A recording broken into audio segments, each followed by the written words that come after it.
So we are in group theory, and there is one very important function in the group theory called Euler's phi function. So let us define Euler's phi function and let us see some basic properties of Euler's phi function, which will used frequently in the group theory. So let us start by the definition of Euler's phi function. So this is the definition of Euler's phi function.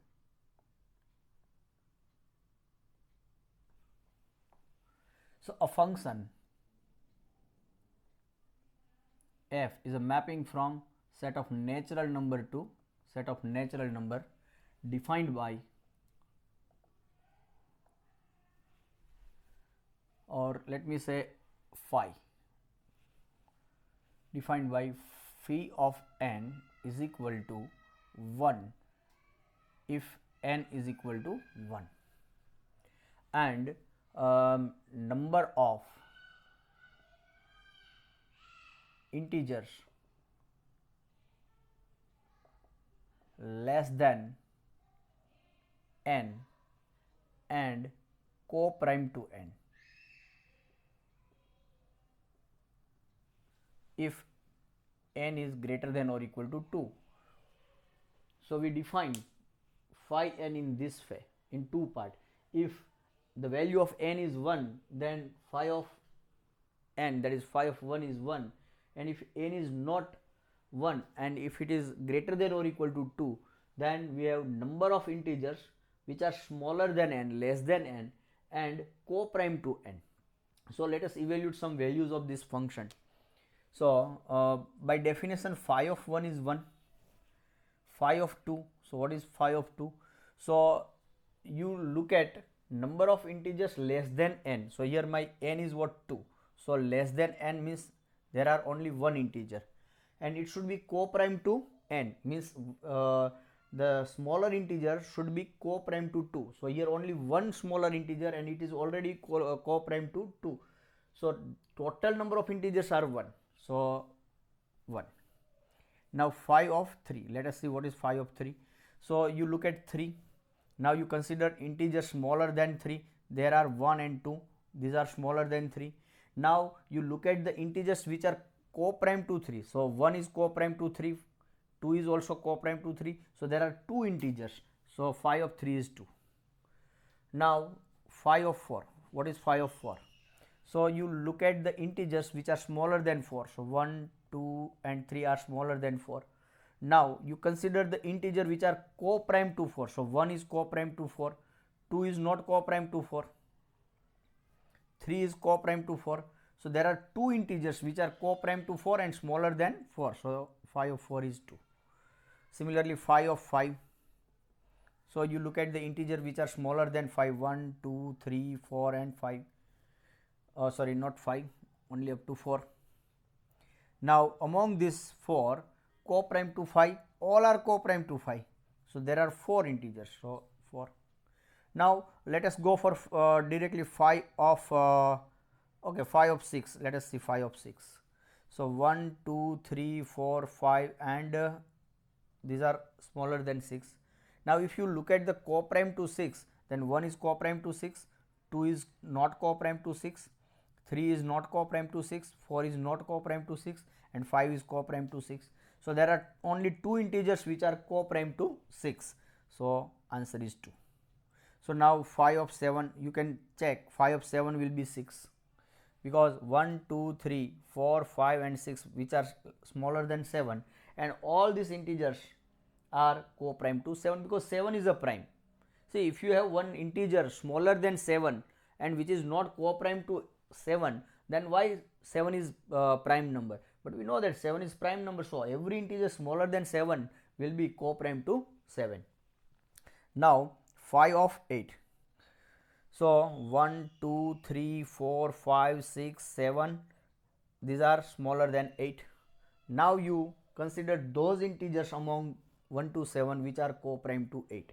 So 1 is co-prime to 8, 2 is not, 3 is co-prime to 8, 4 is not, 5 is there, 6 is not, and 7 is co-prime to 8. So 1, 2, 3 and 4. There are 4 integers which are co-prime to 8 and smaller than 8. So 5 of 8 is 4. So in this way you can have the phi value of any integer. So this is the way to evaluate phi of n. So here we are using just definition. So suppose somebody asks what is phi of 100, then what I have to consider? 1, 2, 3 and so on up to 99 which are smaller than 100, and I have to look the integer which are co-prime to 100. So it is very tedious work. Why 100? You may consider very big number, then what? So this is the way, but this is not a practical way. So in this case we need some properties of Euler's phi function. Okay, so before going into the properties, let us put some remarks or some observation up to here. So see, you can see here Euler's phi function is not 1 1, because phi of 1 is 1 and phi of 2 is also 1. So for different values of n you will get the same answer, same image. So first observation, Euler's phi function is not an 1 1 function. So here you can say phi is not 1 1. Second observation, see, if you see phi of 3, phi of 4, phi of 5, except phi of 1 and phi of 2, all the values phi of 3, 4, 5, 6, 7, 8 and so on, all are what? Even.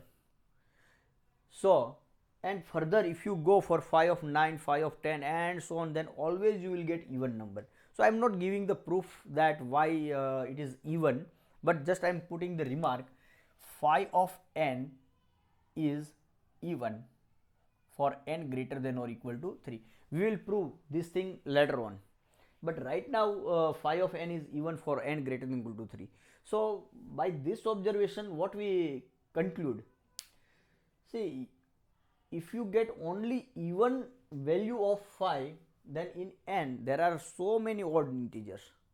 So phi is not onto. So if you consider from codomain n odd integer, then you will not get any integer from the domain n, so that its phi value is odd integer.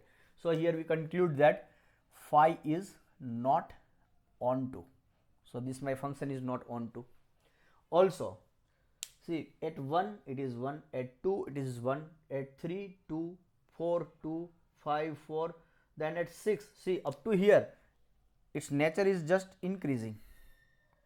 Up to here your function looks like it value increase. As value of n increase, the image is also increases, means not decreasing. Here we get same, but it is non decreasing. But as you go up to 6, then it decrease to 2, right? So 5 of 7 it is again increase. So it is neither increasing nor decreasing. Its nature is not uniform, it is increasing or decreasing, it is not like that. So phi is neither increasing nor decreasing.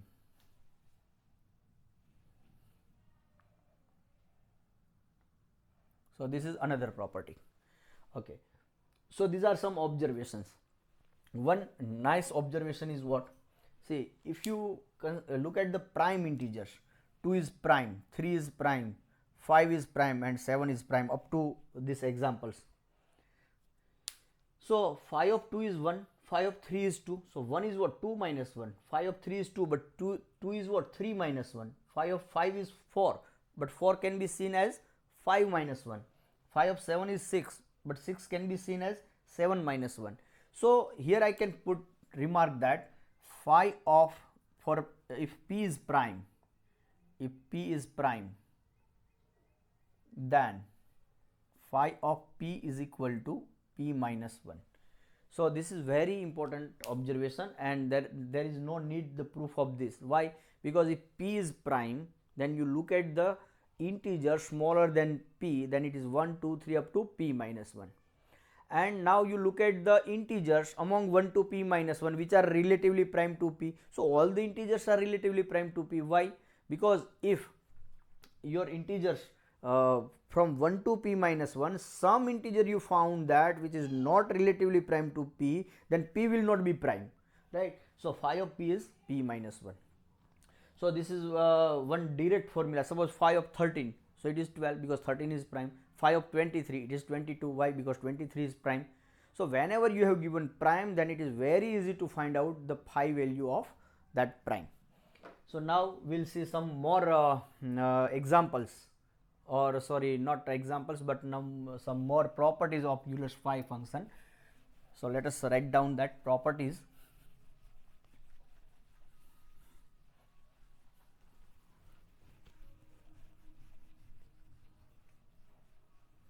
Okay, so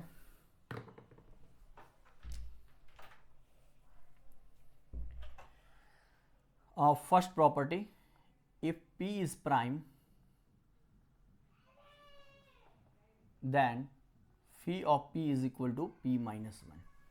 Second property, and everywhere we consider p is my prime, right? So phi of p raised to n is what?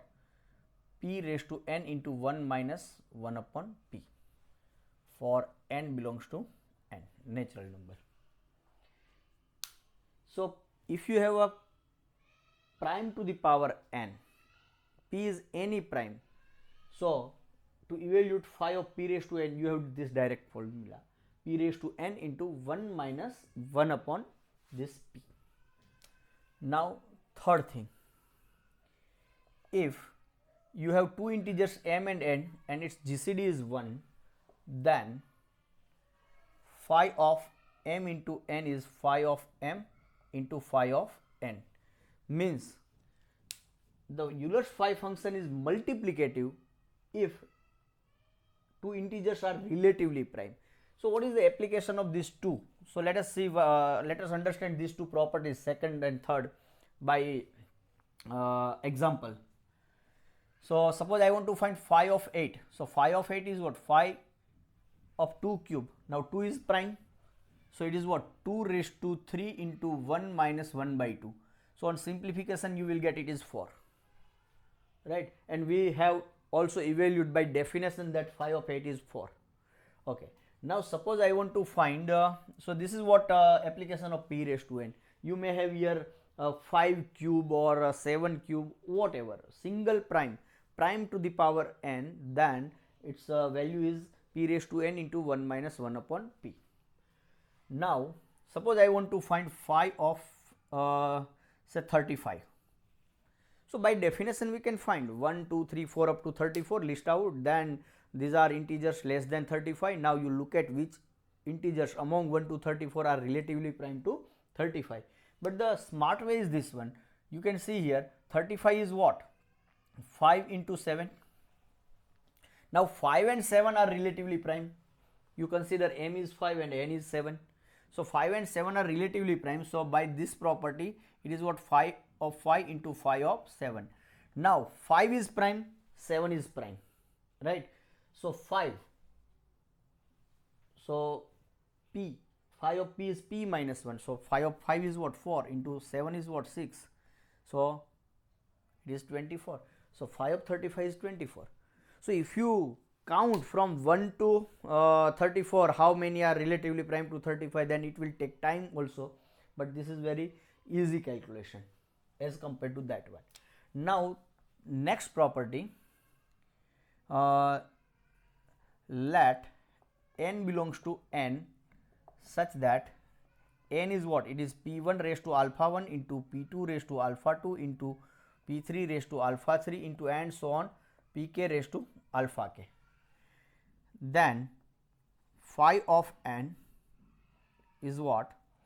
That is p1 raised to alpha 1, or you may simply write capital N this into 1 minus 1 upon p1, 1 minus 1 upon p2 and so on 1 minus 1 upon pk. Here where pi's are distinct prime.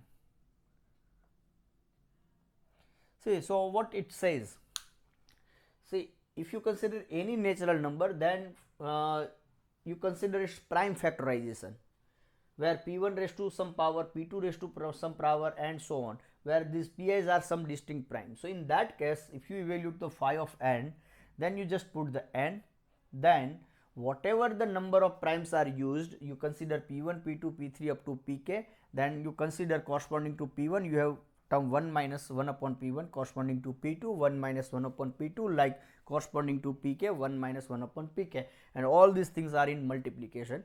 So you do this, just this thing, then you will get phi value of that n. So let us consider one example. So suppose I want to find phi of 144. So here what is 144?